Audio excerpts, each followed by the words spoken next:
Kyron, where are we going? Oh, he's not even looking. Kyron, where are we going?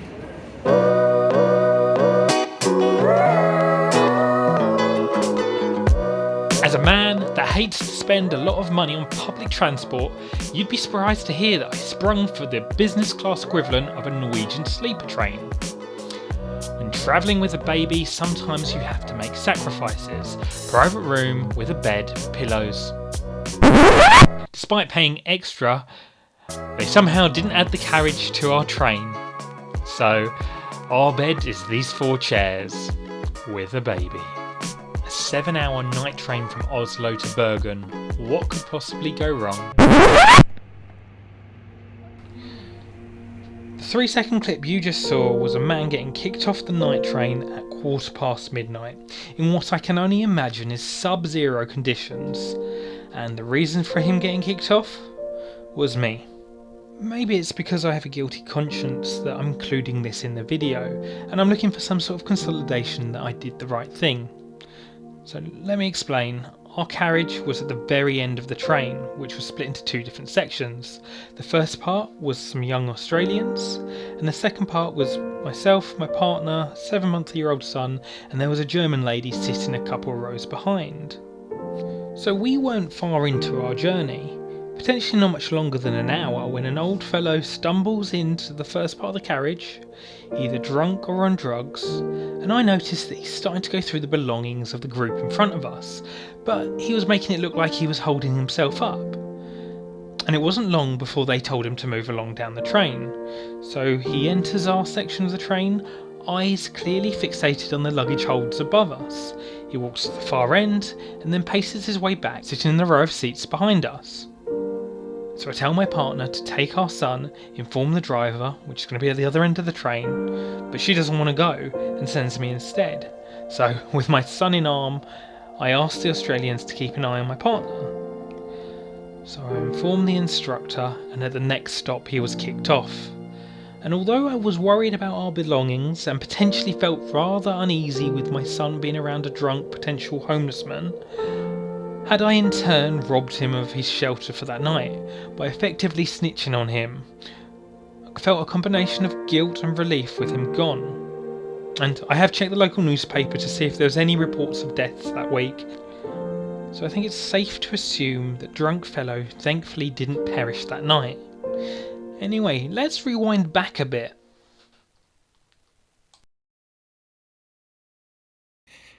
Kyron, where are we going this time? Oh!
While Daddy had work to do in Oslo, Mummy was off exploring with baby Kyron.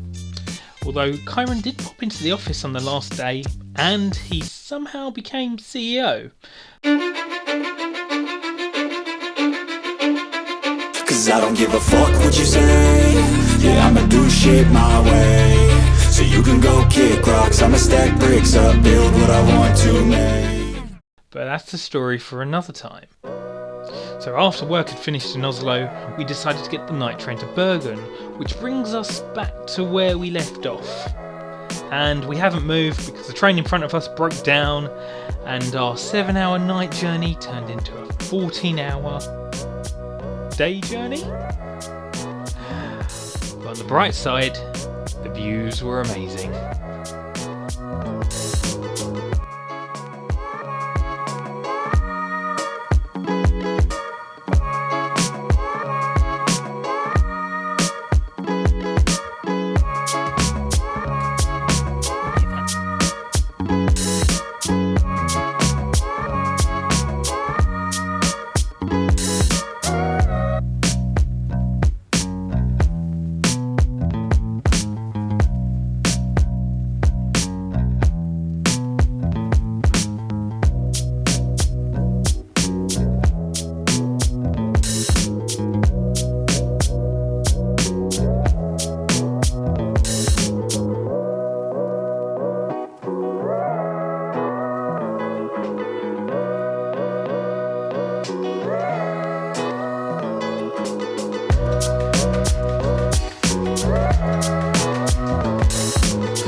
Bergen, considered to be the rainiest city in Europe, did not disappoint.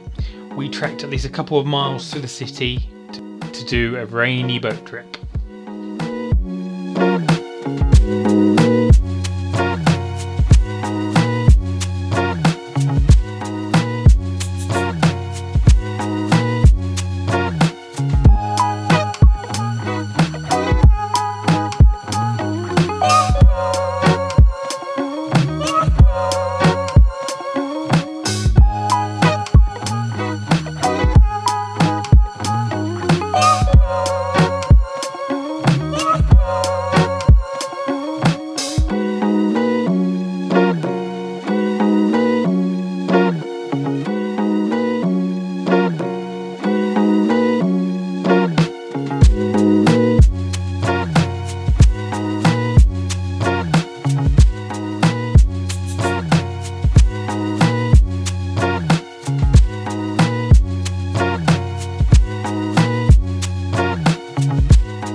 Despite almost being robbed and the rain, we did enjoy our trip in Bergen, and also Norway is brilliant.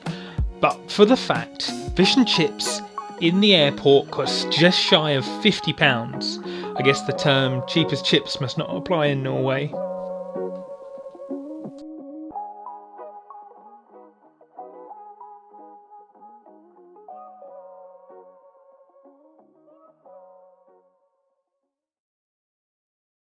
I got a lot of shit to say, so I'ma do this every day. I'll be writing things until I'm fucking buried in my grave. 6 feet deep under, but my body won't decay, cause my messages are timeless, so they'll put them on display. Oh yeah, I rap with the certainty I have